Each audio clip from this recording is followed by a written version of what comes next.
Hello. I wanted to do a very quick update about my last flush number 80, which feels just like an incredible milestone for me. It's taken me 5 long years to get to this point, but I finally feel like I have made a bit of a breakthrough. So yes, I started 5 years ago. I had no idea that I was still going to be flushing 5 years later, and it's been quite a long and difficult road. I've made a lot of mistakes along the way, but I feel now I've managed to get my kind of preparation for the flush kind of absolutely right, finally. It's taken a really long time to get to this point, and I've had a lot of failed flushes and flushes that didn't produce any stones, but flush number 80 was incredible. I mean, I really didn't want to go into this flush at all.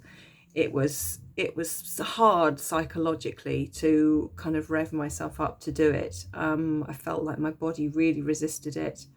I've done 3 flushes, I think over about 4 weeks, which is quite intensive, and I wouldn't necessarily recommend that to anybody, but obviously I've been doing it for a really long time, and I know now, I can hear my body's, feel my body's symptoms intimately, and I know when there's kind of more to come. And it was just this intense pressure in my body, in my digestive system, sort of pushing me towards this decision that I knew there was more to come out.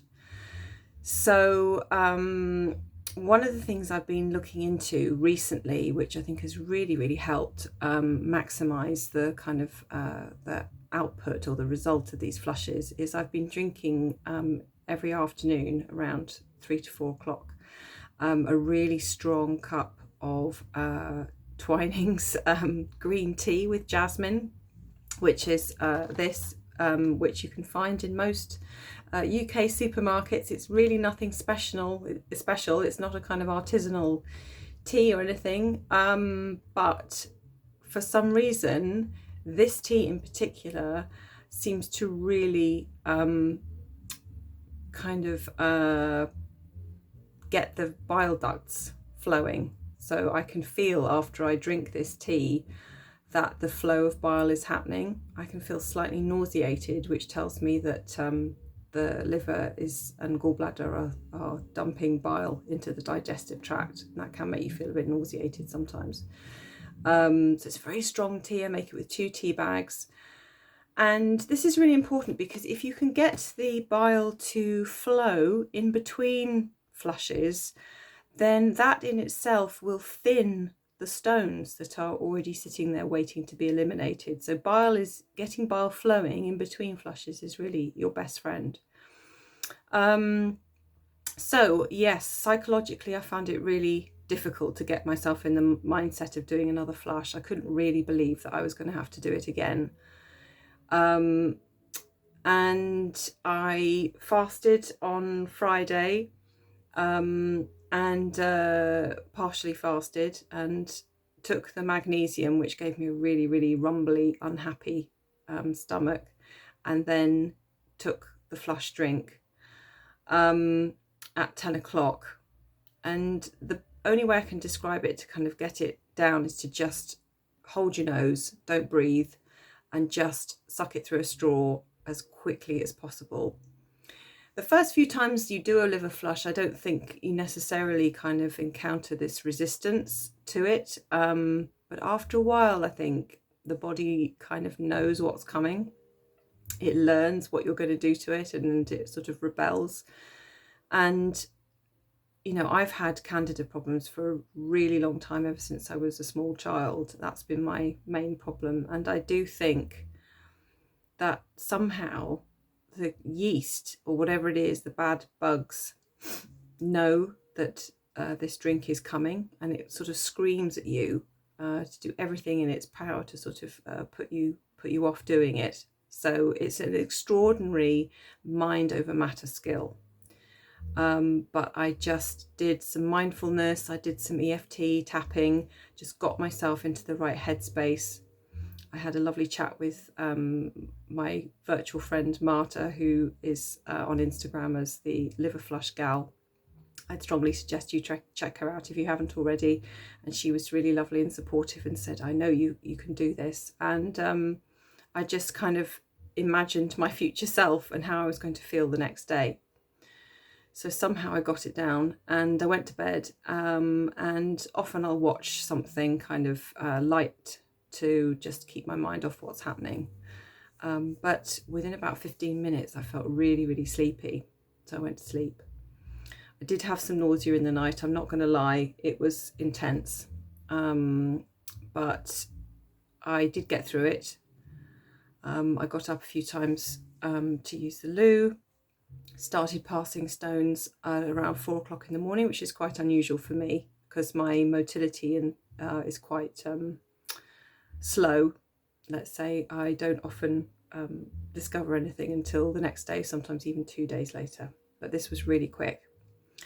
So yes, and just the stones and the sludge and the crap that came out of me over the next 24 hours was absolutely mind-blowing. I must have produced about 2 mugs worth of sludge, gallbladder sludge, liver sludge. This is like a kind of sand, a little fat. It looks like sort of cholesterol with kind of gravelly bits in. It's often yellow in nature. And then lots and lots of stones, green stones, some white stones as well, which I wonder are sort of partly calcified maybe. Or maybe that's a candida thing as well. I know I've still got a lot of that stuff in my liver.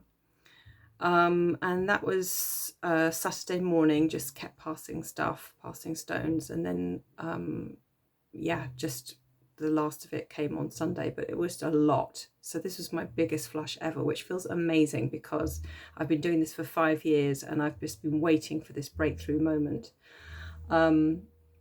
So yeah, and ever since I've just kind of felt extraordinarily light, happy, full of energy. I've been like an absolute beaver on Instagram. I think I kind of had a Saturday or Sunday, I think it was Sunday, where I just like did loads and loads of posts. I ended up doing some baking. I made a casserole. I went jogging. I played Scrabble with my son. Listened to loads of new tunes in the evening with my partner, and enjoyed ourselves. And it was just, I felt like that annoying woman in that advert.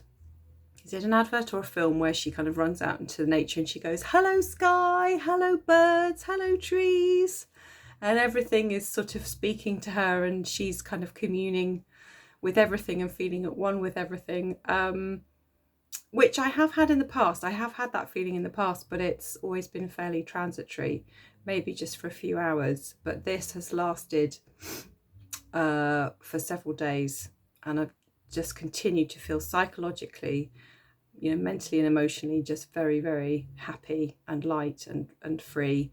And my body feels good. It feels nice and warm.